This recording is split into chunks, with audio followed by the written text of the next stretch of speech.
Praise the Lord. देवाच्या नावाला धन्यवाद. आजच्या मन्नाचं वचन आहे लूका वर्तमान 11वा अध्याय 13वा वचन. तुम्ही वाईट असताही तुम्हाला आपल्या मुलांना चांगल्या देणग्या देण्याचे कळते, तर मग स्वर्गीय पित्याजवळ जे मागतात त्यांना तो किती विशेष करून पवित्र आत्मा देईल. हालेलुया. देवाचं वचन आज आपल्याला सांगतं की कितीही वाईट बाप असला तरी तो आपल्या मुलांना काय करतो, चांगल्या चांगल्या गोष्टी देतो. तो काही काम करत असो, कुठलंही चांगलं काम करत असो, वाईट काम करत असो, परंतु आपल्या मुलांना कधीच वाईट आणून देत नाही. तो आपल्या मुलांना चांगलं आणून देतो. आणि देवाकडे चांगलं म्हटलं तर सगळ्यात मोठी देणगी काय माहिती, ती म्हणजे पवित्र आत्मा.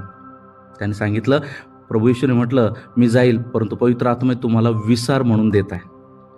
त्या पवित्र आत्म्याची मदत घेणं गरजेचं आहे, पापापासून स्वतःला शुद्ध राखण्यासाठी, स्वतःला या जगापासून वाचवण्यासाठी, दुष्टापासून वाचवण्यासाठी. म्हणून प्रभू तुम्हाला सहाय्य करो आणि पवित्र आत्म्याची मदत घेऊन जीवन जगण्यासाठी, पवित्रतेने आचरण करण्यासाठी प्रभू या वचनाच्या द्वारे आपल्या सर्वांना सहाय्य करो. God bless you all. Good day.